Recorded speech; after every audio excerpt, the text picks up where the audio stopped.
Hi, welcome to my video. We recently visited Gunston Hall, the family home of George Mason, a prominent historical figure in Northern Virginia. He's not as well known as George Washington, but he is very important to the birth of America. Gunston Hall was built for George Mason between 1755 and 1759, and it's a great example of Georgian architecture. George Mason was a fourth-generation Virginian who became a senior statesman and author of the Virginia Declaration of Rights. He was among the first to call for fundamental American liberties like religious tolerance and freedom of the press. These ideals became the foundation of the United States Bill of Rights.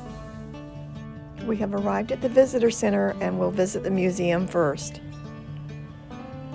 George Mason was the oldest of three siblings. He inherited a large tract of land after his father was killed in a ferry accident, 20,000 acres to be exact. George Mason wrote in May of 1776 in the first draft of the Virginia Declaration of Rights that all men are born equally free and independent and have certain inherent natural rights, among which are the enjoyment of life and liberty, with the means of acquiring and possessing property and pursuing and obtaining happiness and safety. Mason was an active leader and participant in the colony's efforts to push back against British control. In 1774, he wrote the Fairfax County Resolves with George Washington and others. The resolves list the colony's grievances and actions to be taken against British aggression. In 1776, he drafted the Virginia Declaration of Rights, a document unlike anything else in its time, highlighting that all men are born equally free and independent. The final draft passed June 12th. Less than 2 weeks later, Mason contributed heavily to the Virginia Constitution. With this document, the Commonwealth broke from the Crown. It too was adopted by the Virginia Convention. The wording used in both fueled the fire and was the basis for the Declaration of Independence. Mason did not sign the Declaration of Independence. He was a prominent member of the committee that designed the seal for the Commonwealth of Virginia shortly after. Mason believed that some members of Parliament were corrupt. He felt that Parliament passed laws that unfairly helped some people and hurt most Americans. Later, when George helped create a new government, he tried to protect citizens by limiting opportunities for officials to become corrupt. Mason and his family did consider themselves to be English, therefore they were subjects of the British government. In Virginia, Mason was horrified by Parliament's actions, so he spoke out. His parent country had threatened destruction to our civil rights. They had raised a lot of money by taxing everyday items such as glass, lead, paints, playing cards, and other paper products, and tea. Many were outraged. Some showed their dissent by refusing to buy these items. In Massachusetts, one of the new laws incited some colonists to throw a fortune's worth of British East India tea into the harbor, Boston Harbor. This event became known as the Boston Tea Party. A few months later, in the spring of 1774, Parliament punished Massachusetts. It ordered the closing of the harbor and took away the colony's rights to elect its own government officials. George Mason's work on the Virginia Declaration of Rights was an early event in the Revolutionary War. Just a few weeks later, Thomas Jefferson repeated many of his ideas when he wrote the Declaration of Independence. The document officially told the world that the colonies had formed new states and had decided to leave the British Empire. The fighting lasted 7 years. George helped by arranging supplies to the army, recruiting soldiers for the Virginia militia, and serving in the Virginia legislature. With the help of countries like France and Spain, the American colonies emerged victorious. The United States of America was ready to stand on its own. George Mason cared deeply about freedom of the press. He believed a free press was important for keeping the government honest and for keeping citizens informed. Over the past 200 years, the free press has remained a basic right for Americans. George was happy in retirement at Gunston Hall. He had a large family and he ran this plantation. Going to the convention meant traveling hundreds of miles on poor roads and being away from home for months. But he knew, though, being a good citizen included public service. Developing a stable government for the new United States was so important that he chose to accept his appointment to the federal convention. At the convention, Mason struggled to convince the other delegates to include a Bill of Rights. He was eventually persuasive, and they became the law of the land in 1791.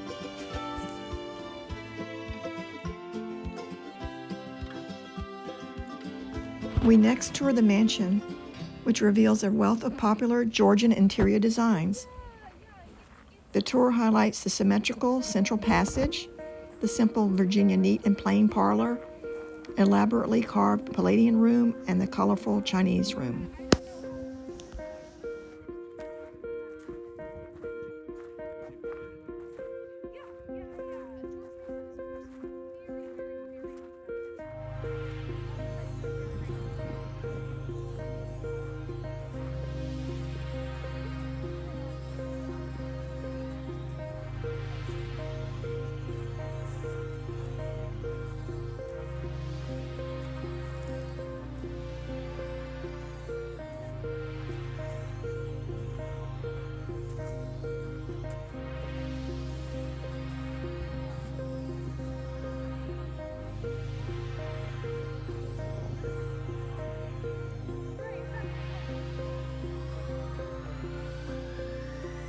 In Mason's time, visitors approached the mansion on this 12-foot wide carriage road. The carriageway, the front portico, central hall, rear portico, and rear pathway were all 12 feet wide, creating a central access through the heart of the property. The carriageway was once flanked by radiating lines of cherry trees. Today, large magnolias shade the approach to the house. Inside the mansion, restored rooms are decorated to recreate the original home and include many original items from Mason's time. The hall or central passage was used to welcome and entertain guests and features pillars and arch wallpaper. The Masons' master bedroom, which was downstairs, once was the heart of this domestic management of the plantation. The rich green walls and trim contrast the simpler furnishings in the room.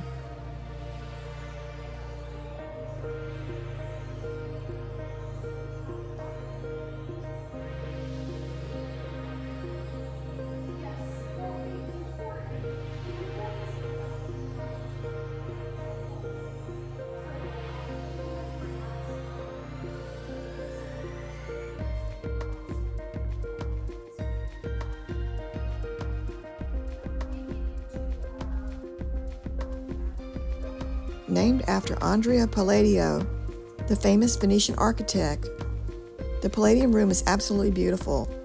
As you pass through the original black walnut doors that have an ornamental egg and dart border carved around the interior sections, your eyes finally adjust to the luxurious red embroidered wallpaper, and you're transported to a time when pomp and circumstance was considered the norm. The dark furniture includes some original pieces from the Mason family, while precious objects grace the cupboards that flank the fireplace.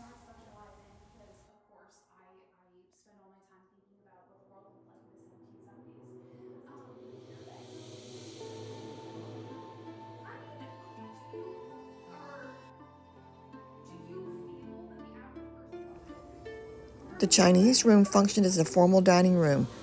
There, George Mason dined with friends and colleagues, including George Washington, Thomas Jefferson, and James Madison.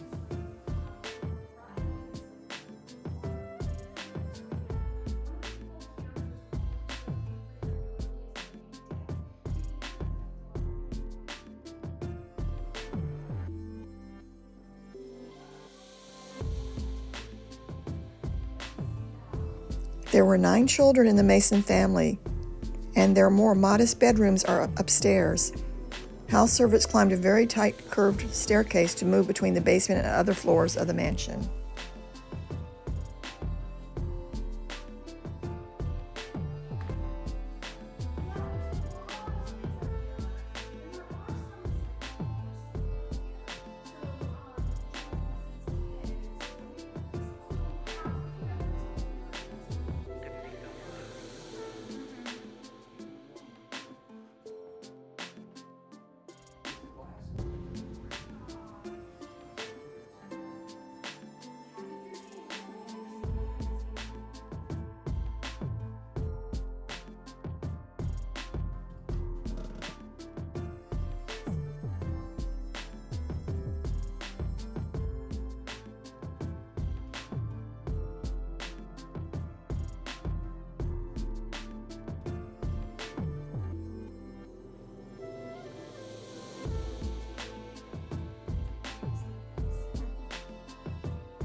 Last but not least, we toured the grounds. We saw the garden, we saw the Potomac River, and some reconstructed outbuildings, including a kitchen, laundry, the well, and a schoolhouse.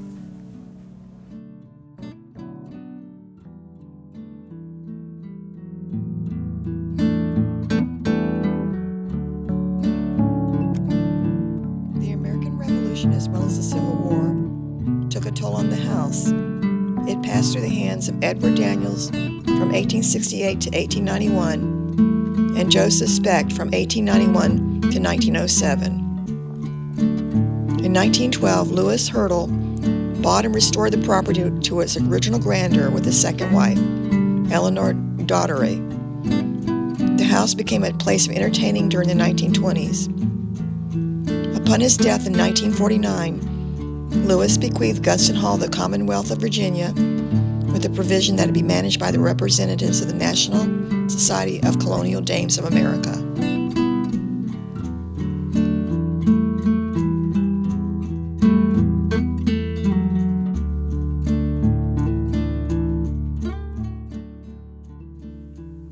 Until recently, there had been a 250-year-old boxwood garden here.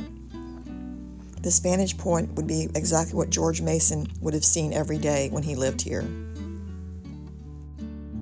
Gunston Hall stayed in the Mason family until 1867. In 1792, Thomas Jefferson visited Gunston Hall for the last time, attending George Mason's deathbed. After Mason's death, the house remained in use as a private residence for many years. It is now owned by the Commonwealth of Virginia and open to the public. The National Society of the Colonial Dames of America operates it as a joint effort with Virginia. The home and grounds were designated a National Historic Landmark in 1960 for their association with George Mason.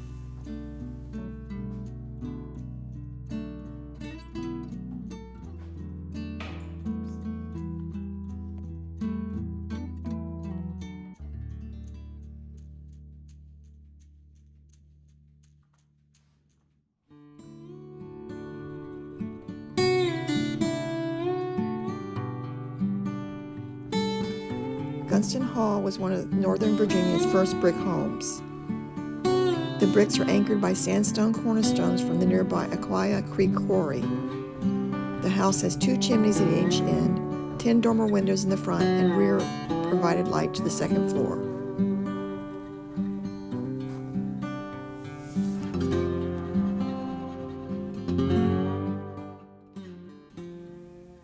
Gunston Hall in the Masons' time included many structures, roads, gardens, and landscapes. Today, the mansion house remains the largest surviving physical site of their labor. What John Mason called a considerable force of house workers could be pressed into service any time, day or night.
George Mason married Anne Eilbeck of Maryland in 1750. They would have 9 children who survived to adulthood. Thanks for watching our visit to Gunston Hall. If you like this video, please like, subscribe, and comment.